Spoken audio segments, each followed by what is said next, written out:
شنو هي حرية الاختيار؟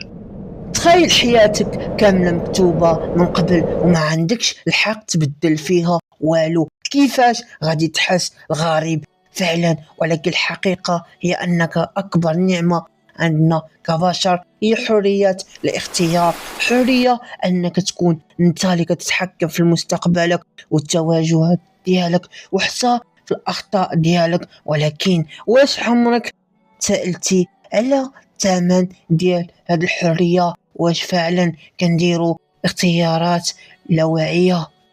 اذا وصلتين هنا ما تنساش متابعة ولايك وبارطاج باش نزيد نطور المحتوى ونعطيك اكثر ان شاء الله.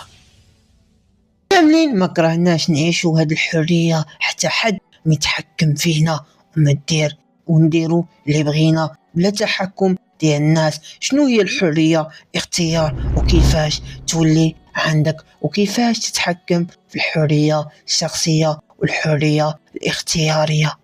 كاملين ملي كنا صغار كنا كنشوفوا شي ناس اللي كبار كيمشيو فين ما بغاو وحتى حد ما كيتحكم فيهم. كبرنا لقينا العكس، واخا نمشيو فين ما بغينا ولكن كتبقى واش الحياة العمل بزاف ديال الحوايج المسؤولية وما كنلقاوش ديك الحرية اللي كنا باغينها. علاش؟ شوف، بعض المرات الحرية الشخصية ماشي كتنفع ديما. مثال، الله عطى الحرية لسيدنا آدم عليه الصلاة والسلام، قال له تمتع في الجنة انت وأمنا حواء، وحضروا وقال له ما توصلش من هاد الشجرة وما تاكلش منها. ولكن حرية الاختيار كانت له بالشر، ووسوس ليه الشيطان وكان من ديك الشجرة، وكان العقاب أصعب عند الله عز وجل. بحالنا شي حوايج ما خصناش نقربوا ليهم بحال البليه، خصك تتحكم بقراراتك وفي الحريه ديالك. كاملين عندنا شهوات باش نديروا ونحاربوهم، ولكن ديما خصك تتحكم في حريه الاختيار ديالك. بحال خصك تنصح راسك باش ما عمرك تقرب شي حاجه اسم البليه، بان تقربتي ليها راه غادي تدمر حياتك ومستقبلك. حرية الاختيار مي تكمل قرايتك كنت باغي شي حاجة وباغيها راسك، ولكن جا بعض الناس ولا المحيط ديالك قالك صعيب وممزياناش وما غاديش تصلاح ليك. هنا كتجي حرية الاختيار، واما غادي تختار ديك الحاجة اللي بغيتيها انت، طبعا الحاجة اللي مزيانة وتكون حلال وانت كتبغيها. خصك تبع حرية الاختيار ديالك بأن هاد المستقبلك ماشي مستقبل ديالهم، وخصك تعرف الحياة راه غتعيشها غير مرة واحدة. كيفاش تمارس الحرية الشخصية؟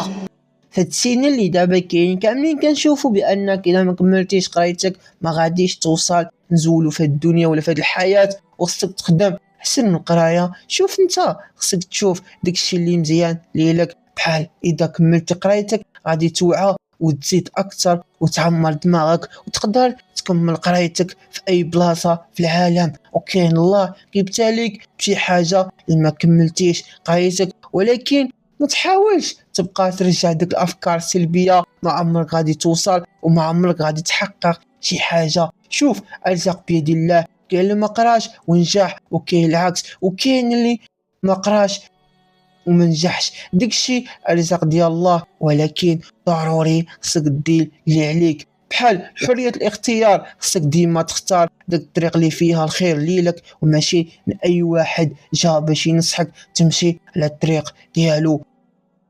وحاول ما تديهاش للمحيط ديالك.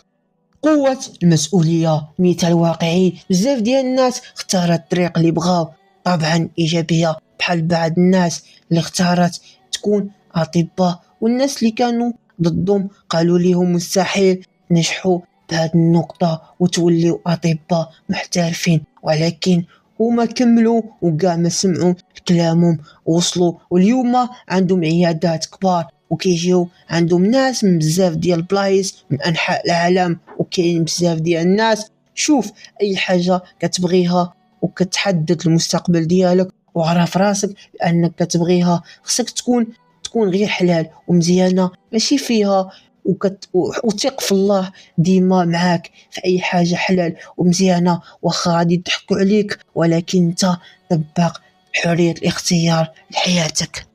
حرية الاختيار هي تتحكم في قراراتك وتتحكم في حياتك. الله فعلا خلقنا راسنا كل واحد بوحدو، ماشي خلق كل شيء في دقة. الله اختار أبونا آدم، أعطاه حرية الاختيار وأمنا حواء، ولكن أعطانا واحد العبرة اللي كبيرة، بأن أي حاجة ما مزياناش ما تقربش ليها، وتبع طريق أي واحد كيعاونك وكيعطيك نصائح داكشي اللي كتبغي. النصيحة بعد ماشي حاجة اسمها الحرام، ولكن ديما حاول تركز على حياتك ديالك ماشي ديال الناس. وانت مثال باقي صغير، وانت أكبر اختياراتك هي اللي كتصنعك. بحال إذا كنت كتفرج تخربيق اللي كاين دابا وكتصاحب مع الناس اللي ما مزيانينش، اللي ما غادي يزيدوك حتى حاجه، ولكن كاين النوع الثاني اللي كيدير غير داكشي اللي مزيان، اللي كيتألم، اللي كيقرا وكيعمر راسو وكيبعد